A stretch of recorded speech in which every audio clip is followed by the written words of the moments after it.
Ada usaha-usaha untuk menangani kes tersebut secara diplomasi. Sebab apa? Bila memperkatakan keselamatan Sabah, saya tidak ada tolerate mayat dibuat sebegitu rupa yang tidak sepatut dibuat. Terlalu kejam keadaannya itu berlaku pada 2 bulan di Semporna.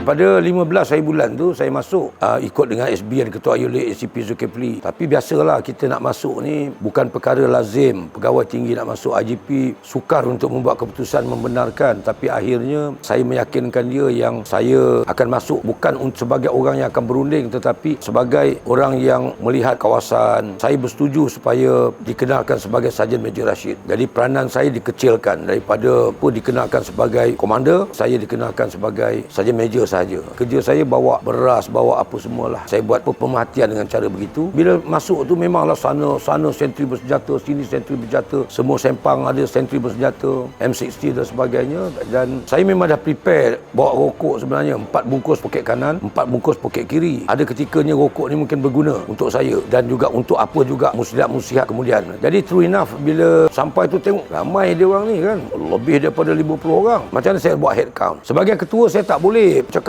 lebih kurang 50 lebih kurang 60, tak sampai 70. Awak ketua guna teliti dalam kita punya nak cakap pada anak buah ke nak apa pun kita kena bagi yang terbaik. Saya buat macam orang wirid, kira ruas tangan, ruas jari tu kan. Kira sampai 33, simpan 33 tu. Penganas ni yang mana saya tak masuk head count, saya bagi rokok daripada poket kanan. Masa tu baik lagi bagi dia tak isap pun dia letak kat telinga. Kalau mana yang saya nak bagi rokok pula yang dah kira tadi tu, dia orang perhati je tengok. Berarti dia orang nak isap rokok juga. Itu saya pergi jumpa dia, bagi pula poket kiri. Begitulah saya buat. Habis itu balik tu baru saya kira poket kanan yang saya titik beratkan. Dan ada perempuan, nak tahu ada perempuan tidak, saya minta kebenaran hantar beras masuk ke dapur. Dan dia bagilah, dia kata letak kat pintu. Saya kata boleh tak saya hantar masuk ke dapur? Dia kata boleh lah, bila boleh saya masuklah hantar ke dapur. Nampak ada 5 perempuan. Jadi benda-benda ini mustahak dalam perancangan operasi kita. Dan saya tengok juga approach, daripada mana kita nak approach. Kalau kita nak buat serbuan daripada sudut pandangan daripada dalam kawasan serbuan tu, pasal kita ada peluang. Kita tak payah nak merangkak-rangkak malam nak tengok. Ada peluang masuk secara open. Jadi kita tengok mana kalau masuk dan daripada mana yang tak boleh masuk. Jadi kita nampak itu dan kita tahu mana kawasan bahaya kita. Dekat mana, setakat mana orang kita boleh masuk. Arah mana yang open, pergerakan-pergerakan akan terbuka untuk dipandang oleh musuh. Benda tu tak boleh diabaikan. Amat kerugian besar kalau kita tidak menilai benda-benda ini. Yang terkorban semasa 1 bulan Mac tu, 1 pegawai dan 1 korporal, Zulkifli, kemudian Sarjan Sabarudin. Dia anggota operatif 69. Kita kehilangan dia. Daripada hari tersebut saya tak luahkan kesedihan saya tak ada menunjukkan reaksi sedih sebab saya fikirkan anak buah yang lain bercelaru nanti. Macam mana ni? Bos kita dah jadi kelang kabut apa semua. Kalau dia mudi lah jadi apa nak marah itu marah. Tak boleh lah. Saya telan semua, saya simpan semua dan saya masih lagi mengatur gerakan lah bersama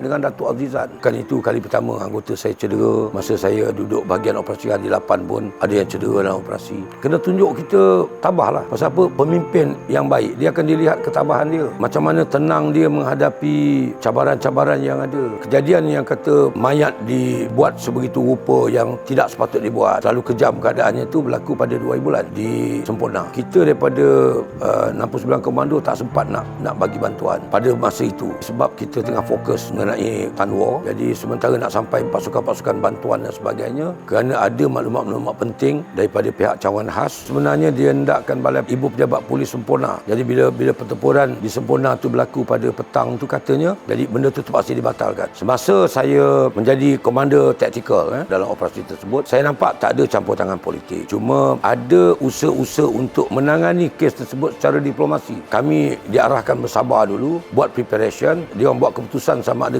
menggempur ataupun cara diplomasi boleh selesaikan urusan tersebut. Walaupun saya dah membuat penilaian kawasan, kita dah buat tinjauan udara, kita buat apa juga kaedah untuk melihat kedudukan dia, perubahan-perubahan kedudukan dari hari ke hari. Namun kalau tidak berlaku pertempuran, pada saya lebih baik. Pasal pertempuran ni melibatkan nyawa. Walaupun kita dilatih untuk mempertahankan diri kita dengan senjata dan segala taktikal dan sebagainya, namun saya rasa saya lebih memilih untuk tidak bertempur. Pasal ini melibatkan nyawa. Kita tak kena keluarga kita. Kalau kena keluarga kita, mungkin kita akan terasa kalau akan ada yang pihak kita terkorban dan sebagainya. Dan ini kita tak boleh jamin. Setiap pertempuran siapa yang akan terkorban, macam macam mana akan berlaku dan sebagainya. Memanglah setiap anggota komando tu dia tahu apa risiko operasi yang bakal dijalankan. Dia pun tak tahu ke mana dia nak pergi, tasking apa, tapi risiko operasi yang dia jalankan dia orang tahu. Yang kemungkinan dia akan terkorban, mungkin dia akan cedera kekal, mungkin akan cedera ringan, mungkin akan selamat tanpa sebarang kecederaan. Mereka pun mengharap satu keputusan yang terbaik dibuat yang menyebelahi kepada pihak kita. Kadang-kadang orang tak faham benda ni, orang tak faham, orang kata itulah, kata inilah. Hanya kita yang tahu dia punya masalah dia. Kalau rasa ada keluarga terkorban, pendapat-pendapat yang mengguris hati pihak-pihak keselamatan kita ni tidak akan dilontarkan. Sabah dan Sarawak bersama Persekutuan Tanah Melayu membentuk Malaysia. Benda tu sampai sekarang kita mempertahankan bumi ini bersama. Orang Sabah pun ada dalam tentera, orang Sabah ada dalam pasukan polis, dalam mempertahankan kalau kejadian-kejadian berlaku dekat Semenanjung. Dia orang bersama membantu, dan kita juga proven yang kita daripada Semenanjung bersama dengan orang Sabah di sana untuk mempertahankan Sabah, bumi berdaulat daripada dicerobohi musuh. Jadi isu benda-benda yang diperkatakan tadi, jangan kita jadikan satu isu sampai kita jadi